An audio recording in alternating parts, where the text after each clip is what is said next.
Hice algo de investigación sobre estilos de arte y animación, y descubrí que esta técnica era conocida como hiperrealismo, un estilo destinado a lograr detalles extremadamente realistas, válgame la redundancia, utilizando métodos tradicionales, no digitales. Algunas piezas de este género eran casi indistinguibles de fotografías. El león, sin embargo, no era completamente realista. Claramente era una caricatura, pero su impacto visual rivalizaba con el de una fotografía real. Continué mi investigación, enfocándome ahora en encontrar personas que conocieran esta forma de arte. Reduje mi búsqueda a unos pocos académicos y animadores, y les envié un correo electrónico con la imagen fija del león. Recibí una respuesta de un experto que decía que el estilo le recordaba a Johann Strobel, un artista y animador austriaco que había emigrado a Estados Unidos en la década de 1930. Strobel había trabajado brevemente para Disney antes de fundar su propio estudio de animación.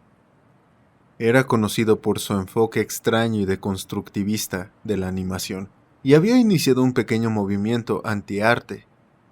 Los animadores y caricaturistas formados en su estudio producían obras propias, a menudo extrañas y cargadas de temas violentos y grotescos, a pesar de que el estudio aparentemente estaba dirigido a niños.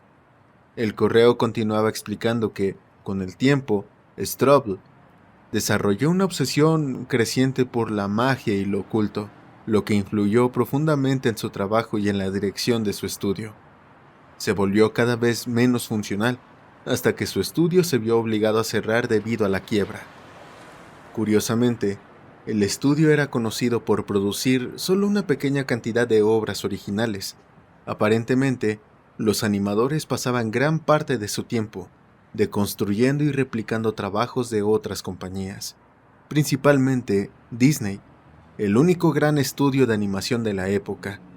Estas obras alteradas, que a menudo resultaban surrealistas y perturbadoras, podrían haber llevado a la compañía a enfrentar demandas por piratería. Sin embargo, nunca las vendieron al público. En su lugar, las regalaban a un selecto grupo de coleccionistas de la élite antiarte. Strobel también había autopublicado un libro, una especie de manual que contenía impresiones de algunas de sus caricaturas fijas y las instrucciones de su técnica. El libro se titulaba simplemente Animación deconstruida. Inmediatamente decidí leerlo, pero me llevó una eternidad encontrar una copia. Logré localizar una en la sede central de una biblioteca pública a 3 estados de distancia. El libro estaba en su colección especial de archivo, por lo que no podía obtenerlo a través de un préstamo interbibliotecario. Tuve que conducir hasta ahí, donde me permitirían examinarlo en la sala de lectura del archivo. La sala era austera, polvorienta y mal iluminada. Tenía la sensación de una sala de interrogatorios de la policía de los años 50. Me permitieron leer el libro en una mesa, bajo la atenta mirada de un bibliotecario. Estaba amarillento y la cubierta estaba envuelta en plástico protector. El volumen era lo suficientemente corto como para leerlo en una hora. Aunque Strobel era un maestro del dibujo, su habilidad como escritor dejaba mucho que desear. La autopublicación de su libro revelaba numerosos errores gramaticales y una estructura algo caótica. Había unas 2 docenas de impresiones en el libro, todas hechas en su estilo único y hiperrealista. De nuevo, no eran fotorrealistas como otros artistas del género, pero tenían una profundidad de detalles y perspectiva que las hacía parecer vivas. Ninguna de las imágenes hacía algo paranormal ni nada por el estilo, pero había una que logró asustarme realmente. Era una serpiente de caricatura, una cobra, con los colmillos al descubierto y una mirada amenazante en sus ojos. ¿Saben cómo algunas pinturas de personas tienen los ojos pintados de tal manera que dan la impresión de que su mirada te sigue al verla desde diferentes ángulos? Bueno, esta pieza no hacía eso, pero tenía algo similar. Los ojos de la serpiente parecían perforarte directamente a través de la página. Sentí que la serpiente estaba a punto de saltar de la página y clavarme sus colmillos en el brazo. Aunque no fue tan alucinante como mi experiencia con la animación de León, la serpiente me dejó con una sensación bastante incómoda, como si hubiera perturbado algo que no debería haber visto. Además de las secciones sobre técnica artística, Strobel había incluido una serie de críticas aparentemente colocadas al azar sobre el estado de la animación que podrían describirse generosamente como discursos educados. Un objetivo frecuente de sus críticas era Walt Disney, a quien describía como un aficionado torpe que estaba frenando el verdadero potencial del medio de la animación. El autor continuaba haciendo hincapié en la animación y de estar dispuesto a desafiar los tabúes sociales. La obra de Strobel, aunque oscura y perturbadora, me dejó con una profunda admiración por su audacia y su capacidad para desafiar los límites de la animación. Su legado, aunque olvidado por muchos, sigue siendo un recordatorio de que el arte puede ser tan poderoso como inquietante. Devolví el volumen al bibliotecario. No había descubierto nada que me ayudara en mi búsqueda del cassette de los Aristogatos, pero al menos había obtenido algunas ideas interesantes sobre la filosofía del hombre que tal vez estaba detrás de todo esto. Mi siguiente paso fue visitar el estudio de Strobel, lo que implicaba otro viaje largo por carretera a través del país. Comencé a preguntarme cuánto dinero en gasolina había gastado al final de mi búsqueda de ese maldito video. ¿Realmente era más barato que volar? Al menos el estudio seguía en pie. Aunque había llegado anticipando que cualquier cosa de interés importante había sido saqueada hacía décadas, aún así mantenía la esperanza mientras me estacionaba en el aparcamiento de un centro comercial. El resto de mi viaje tendría que ser a pie, ya que el estudio había existido antes de las carreteras modernas. Crucé la interestatal con poco tráfico y encontré y seguí el camino viejo de tierra que habría sido la única vía de tráfico vehicular en esos tiempos. Para entonces, estaba en su mayoría cubierto de maleza y me maldije por no haber traído un machete. Me tomó 2 horas llegar al lugar. Era un edificio de madera de una sola planta, con las ventanas tapiadas y el follaje creciendo por todos lados. Caminé por el perímetro, buscando una manera de entrar que no me expusiera a delitos de allanamiento, aunque sinceramente dudaba que alguien supiera o le importara que hubiera estado ahí. Para mi decepción, no había ninguna entrada dejada por exploradores urbanos previos, y tuve que cortar las tablas de una ventana con un hacha que había traído. Puede que hubiera sido más fácil derribar la puerta, pero eso me parecía algo menos ético. Por supuesto, no había fuente de luz, excepto la ventana ahora abierta. Pero tuve la previsión de llevar 3 lámparas LED de alta potencia en mi mochila, que ahora coloqué alrededor del piso, aliviado de no ver nada corriendo o deslizándose. El lugar parecía más pequeño por dentro, apenas más espacioso que el sótano de mi casa. No había muebles, excepto un par de caballetes rotos en el piso. Probablemente vendieron las mesas y escritorios para pagar sus deudas, pensé. Había algunas marcas de rozaduras visibles en el suelo de madera. Había una partición de madera baja que dividía un pequeño segmento de la sala. Supuse que ahí estaba el escritorio administrativo, mientras que el resto del piso se utilizaba para el trabajo de animación en sí. Como dije, no esperaba realmente encontrar nada importante, pero aún así fue decepcionante. Pasé las siguientes horas caminando por el lugar, preguntándome si todo el viaje había sido una pérdida de tiempo y combustible. Estaba a punto de empacar las lámparas y marcharme, cuando descubrí una trampilla detrás de la partición del piso. Tomé una de las lámparas del suelo para ponerla sobre la partición, y la luz me permitió ver el contorno de la trampilla, junto con sus bisagras y pestillo. La puerta tenía aproximadamente 3 pies por 2. Me emocioné y la abrí. Molestamente, la puerta no parecía tener un mecanismo para mantenerse abierta y era demasiado pesada para sostenerla. Tuve que salir por la ventana y regresar varias veces solo para traer unas piedras y mantenerla levantada. Pero el contenido del compartimiento valió la pena. El compartimiento tenía unos 3 pies de profundidad y contenía lo que parecían diagramas para dispositivos de animación o cine, junto con varias piezas pequeñas, perillas, tornillos, lentes y similares. todo esparcido en el fondo. Estudié todo esto con fascinación, pero no pude descifrar los esquemas. Intenté encajar algunas de las piezas, pero no tuve éxito. Decidí no llevarme esos objetos conmigo.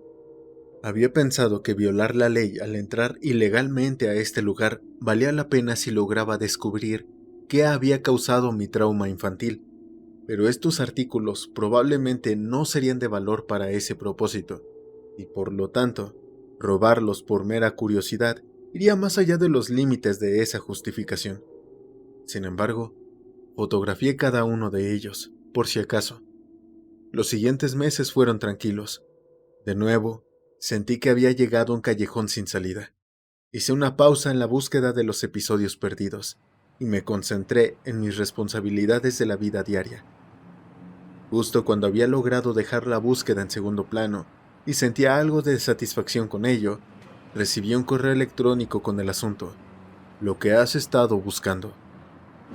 Dudé unos minutos antes de abrir el mensaje. Decía: hola, si quieres respuestas, ven a esta dirección en la hora indicada. Mi corazón latió más rápido. Este correo no venía de ninguna de las direcciones a las que había escrito.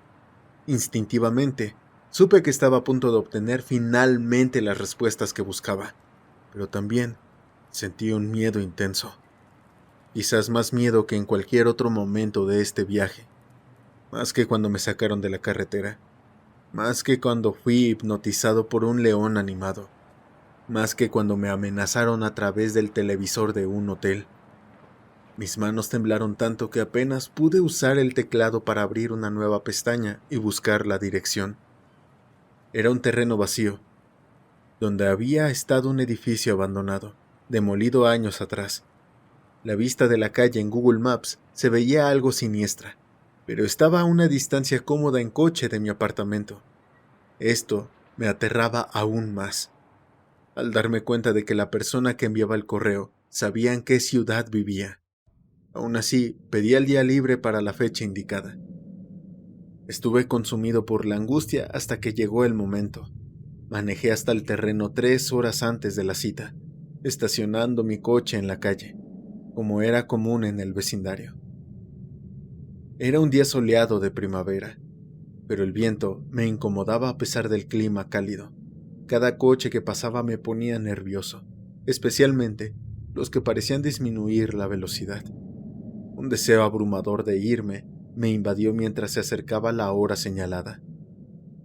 Cuando un coche se detuvo en el lote justo a la hora indicada, me sorprendió ver a una mujer ahí. Tenía el cabello corto y rojizo, parecía tener unos 40 años, llevaba una chaqueta de cuero negra y caminó directamente hacia mí. Sonrió ligeramente. Hola, me puedes llamar Katy. Soy parte del grupo que has estado buscando. Tragué saliva y pronuncié un saludo en voz baja. No parecía amenazante. Me costaba imaginar qué podría haberle impulsado a unirse a una organización como Lost Media Group, pero en ese momento tenía otras cosas de las que preocuparme. Tranquilo, no es una trampa. Me tranquilizó leyendo mi aprensión. Si hubiéramos querido hacerte algo, ya lo hubiéramos hecho. Entonces, ¿qué quieren? Intervine. Queremos que dejes de investigar sobre nosotros, dijo sin rodeos. Y para eso logré convencer a los de arriba de dejarme mostrarte lo que has estado buscando, para que tú y nosotros podamos dejar esto atrás. ¿Te refieres al video de los aristogatos? Ella asintió. Por razones de seguridad, obviamente no podemos simplemente dártelo.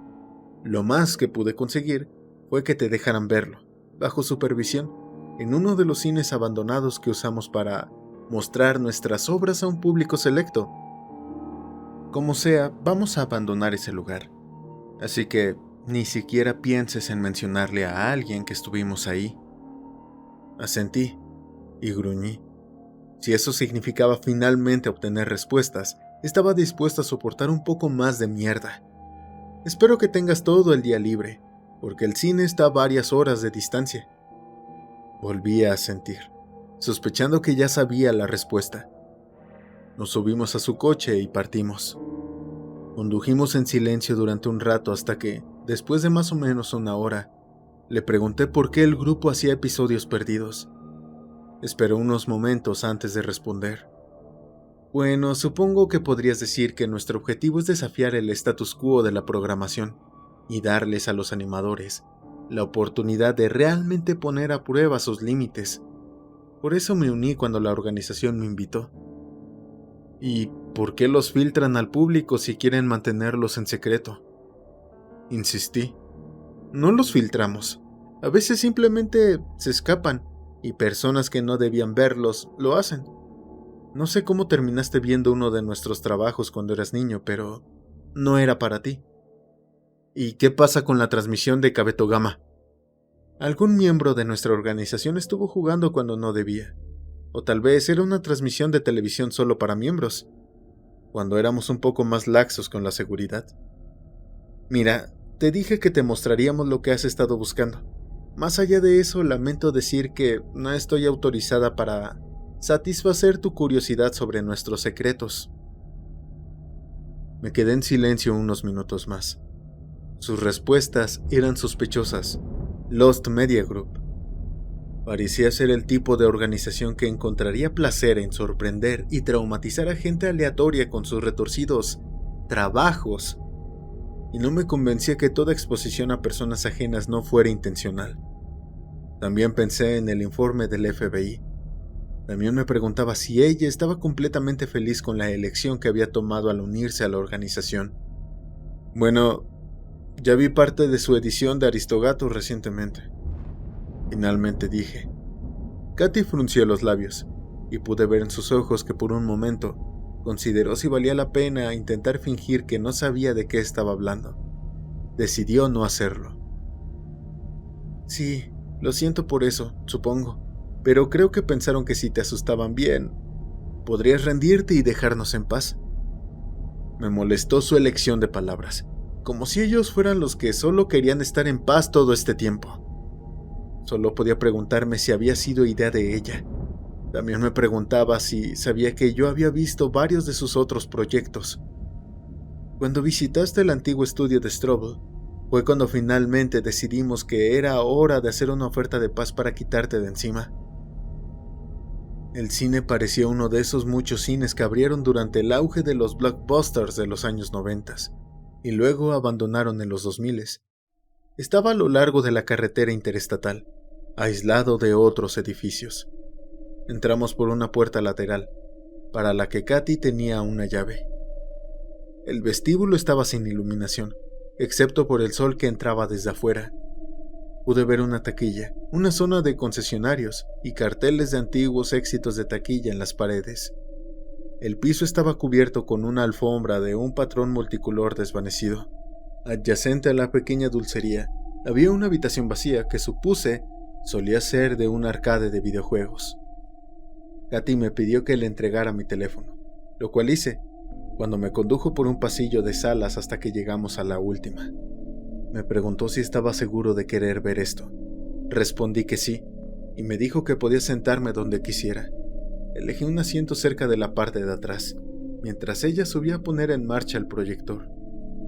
Empecé a sentir miedo, sentado ahí en la sala oscura y abandonada. La situación era muy similar a estar en la oscuridad viendo Aristogatos en aquellos años pasados, excepto que todo el espacio extra lo hacía aún más ominoso. Cuando comenzó la película, supe de inmediato que el audio estaba desincronizado, sonaba agudo y de baja calidad. Aparte de eso, la película parecía normal, hasta el momento en que el mayordomo decide deshacerse de los gatos. En lugar de drogarlos y dejarlos abandonados como en la película original, los ahogó en el río. A partir de ahí todo se fue al diablo. De repente, volvía a ser un niño de 5 años, viendo horrorizado cómo los personajes eran mutilados, decapitados y quemados. Todo mientras se aplicaban extraños efectos visuales y de audio. Una escena particularmente impactante presentaba imágenes reales de gatos atacando y matando a un hombre. En tiempo real, líneas fueron trazadas sobre la escena, cubriéndola con dibujos hasta que se convirtió en una versión completamente animada de sí misma. estaba hecha con tal perfección técnica que estaba seguro de que Strobel debía haber hecho esa parte él mismo. Eventualmente logré controlarme y pude sentarme tranquilamente para ver el resto de la película. No fue agradable, pero al menos me aliviaba el hecho de que finalmente estaba terminando con ello. Cuando terminó, creo que tenía lágrimas en los ojos. Katy me llevó de vuelta al lote vacío, y ya estaba oscuro cuando llegamos. Antes de que saliera, ella habló una última vez. Escucha, has encontrado lo que buscabas, y ahora que lo tienes, necesitas olvidarlo. Tomé un gran riesgo al insistir que te dejaran ver nuestras producciones. Si sigues buscando información sobre nuestra organización, tendremos que tomar medidas drásticas. Nos despedimos y ella se fue. Durante años, mantuve mi parte del trato de no hablar sobre nuestro encuentro con nadie. Sin embargo, recientemente he estado reconsiderando el acuerdo. Hace unos días, alguien me contactó por correo pidiéndome información sobre los episodios perdidos. Esta persona afirma haber visto uno de niño y espera encontrar cierre para su experiencia. Estoy debatiendo conmigo mismo si vale la pena dejarle entrar en el secreto o si sería mejor, por su propio bien, convencerlo de que todo fue su imaginación. Ustedes díganme, ¿qué debería hacer?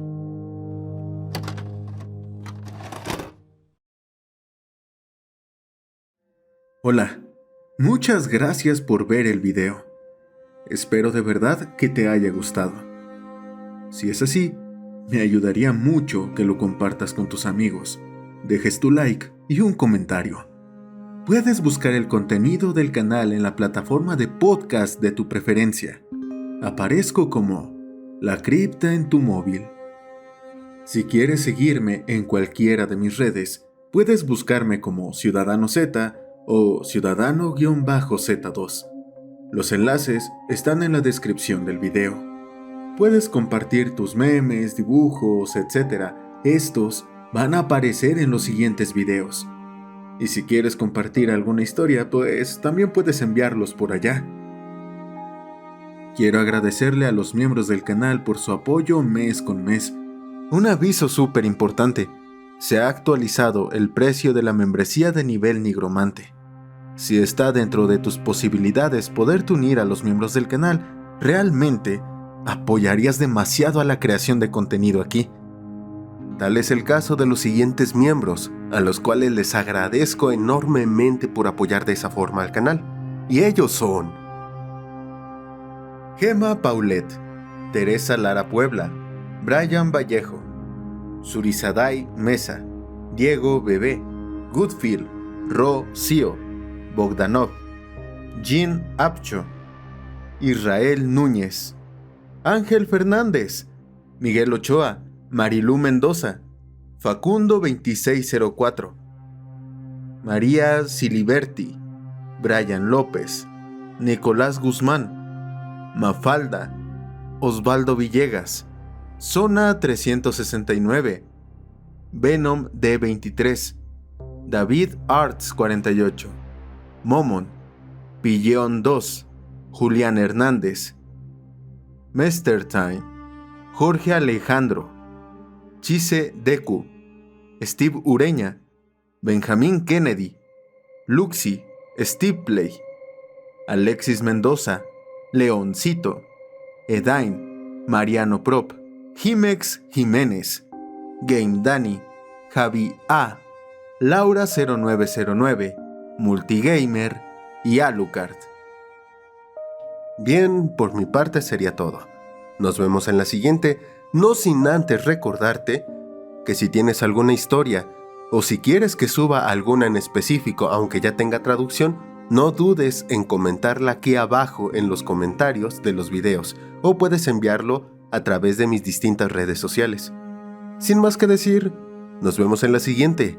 Yo soy Ciudadano Z y recuerda que aquí tus miedos cobran vida.